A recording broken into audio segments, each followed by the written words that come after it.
Assalamualaikum warahmatullahi wabarakatuh. Alhamdulillahilladzi arsala rasulahu bil huda waddinil haqq liyudhhirahu 'alad dini kullihi wa kafa billahi syahida. Asyhadu an la ilaha illallah wahdahu la syarika lah wa asyhadu anna Muhammadan abduhu wa rasuluh la nabiyya ba'dah. Allahumma sholli wa sallim wa barik ala sayyidina Muhammadin wa ala alihi wa ashabihi ajma'in, amma ba'd. Netizen warganet rahimakumullah, wabil khusus kaum muslimin muslimat dimanapun berada. Alhamdulillah, dalam suasana lebaran ini kita masih diberi sehat walafiat. Salawat salam tetap kepada junjungan kita Nabi Muhammad SAW. Netizen warganet rahimakumullah, kita sudah tidak asing lagi dengan berita-berita di media sosial, media elektronik dan sebagainya, bahwa ratusan korban telah berjatuhan dengan bombardir Israel ke wilayah Gaza di Palestina. Sebenarnya sebagai seorang muslim tidak kaget lagi dengan peristiwa itu, karena kalau kita tengok sejarah masa lalu bahwa Nabiullah Ibrahim alaihissalam mempunyai 2 orang anak. Yang pertama adalah dari istri Hajar, yaitu Ismail. Ismail terkenal dengan julukan Gulamun Halim. Sementara kemudian istri yang pertama Sarah, yang sudah nini-nini, yang sudah mbah-mbah, memiliki anak dengan kehendak Allah, diberi nama Ishak. Artinya tertawa, karena sudah tua punya anak jadi ingin tertawa. Dari Ishak itulah lahir generasi bangsa Israel atau sekarang bangsa Yahudi, yang terkenal pandai-pandai, cerdas-cerdas. Karena apa? Keturunan dari Sarah, dari Ibrahim itu gelarnya adalah Ghulamun Alim, anak yang pandai, anak yang cerdas. Ratusan bahkan ribuan tahun kemudian, maka turunlah nabi-nabi dari Bani Israel, dari keturunan Ishak. Terakhir adalah Nabi Isa alaihi salam.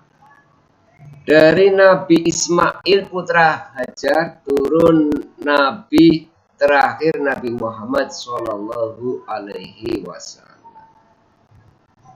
Pertanyaannya adalah, kenapa Israel hingga hari ini tetap ingin menghancurkan dan menguasai Islam? Karena kedengkian. Kenapa dengki? Karena Israel menganggap bahwa bangsa Israel lah, bangsa Yahudi yang bangsa yang mulia, bangsa yang dikasihani oleh Allah, dan nabi terakhir menurut pegangan mereka harus dari Bani Israel. Tapi kenyataan yang terjadi adalah dari Bani Ismail, dari keturunan Hajar, keturunan Ismail alaihi salam. Sebenarnya walaupun nabi itu dari bangsa Israel pun, orang Yahudi tetap tidak menerima. Kita tengok sejarah kelahiran Isa alaihissalam.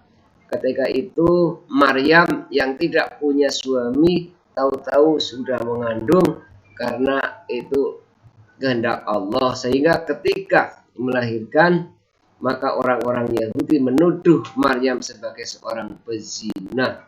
Sehingga pecahlah jadi 2 orang Yahudi di masa kelahiran Nabi Isa. Yang satu bagian percaya, yang bagian lainnya tidak percaya.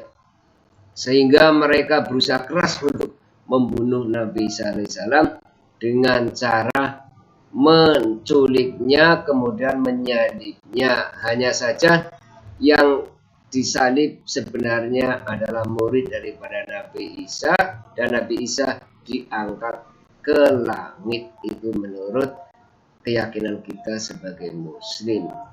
Jadi terus bangsa Yahudi menyebar ke seluruh negeri di dunia ini dan tidak punya negara karena selalu kalah dalam peperangan.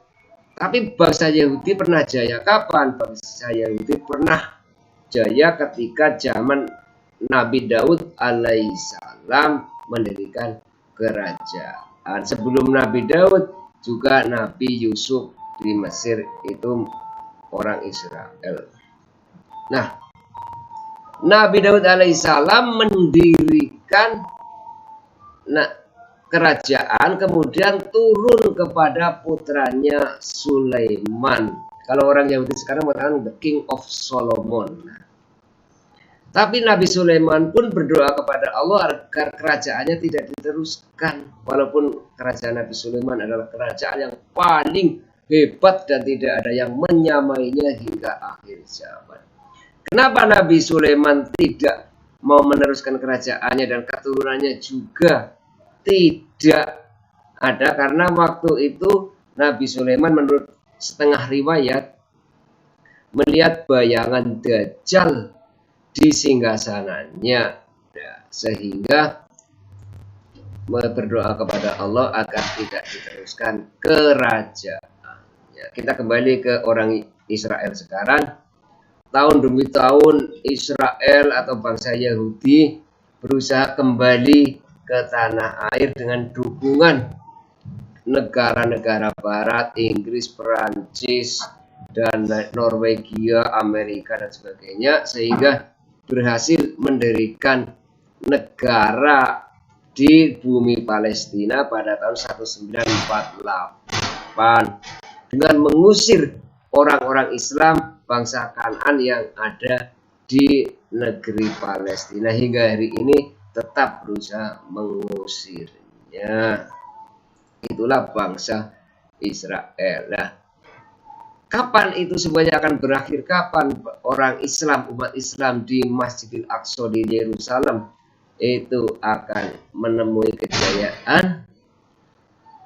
Kalau kita melihat hadis-hadis Nabi, bahwa hal itu akan terjadi sampai hari kiamat. Kenapa? Sebenarnya secara sistem pemerintahan, secara sistem global sekarang, Dajjal sudah muncul dan menguasai segala sendi kehidupan di dunia ini secara sistem. Tapi secara fisik nanti baru muncul ketika sudah muncul Imam Mahdi dan Nabi Isa alaihissalam.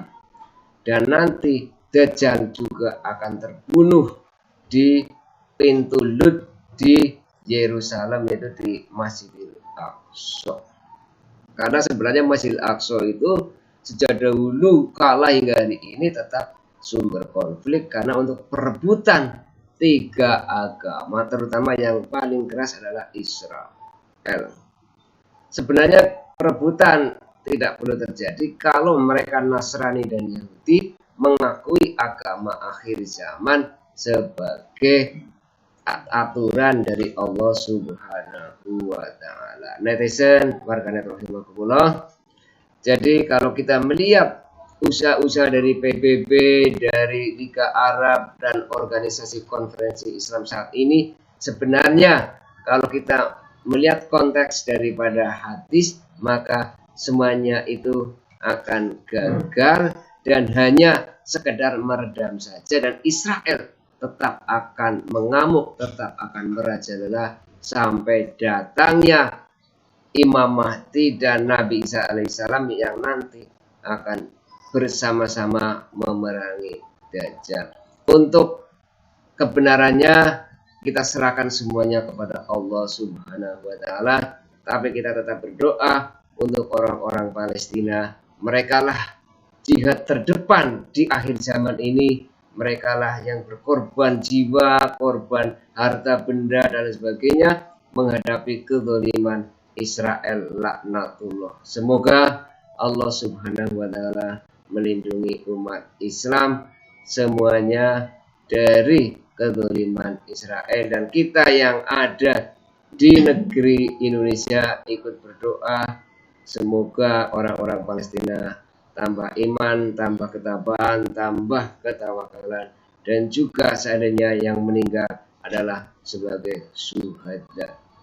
Karena orang-orang yang mati di jalan Allah hakikatnya adalah hidup, mereka tidak mati, sebagaimana dalam surat Ali Imran ayat 169, wala tahsabanna alladziina qutilu fi sabilillahi amwatan bal ahya'un 'inda rabbihim yurzaqun.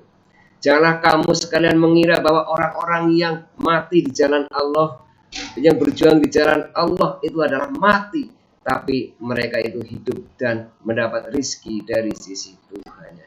Semoga yang sedikit ini manfaat. Wallahul muwaffiq ila aqwamit thoriq. Aku minkum. Wassalamualaikum warahmatullahi wabarakatuh.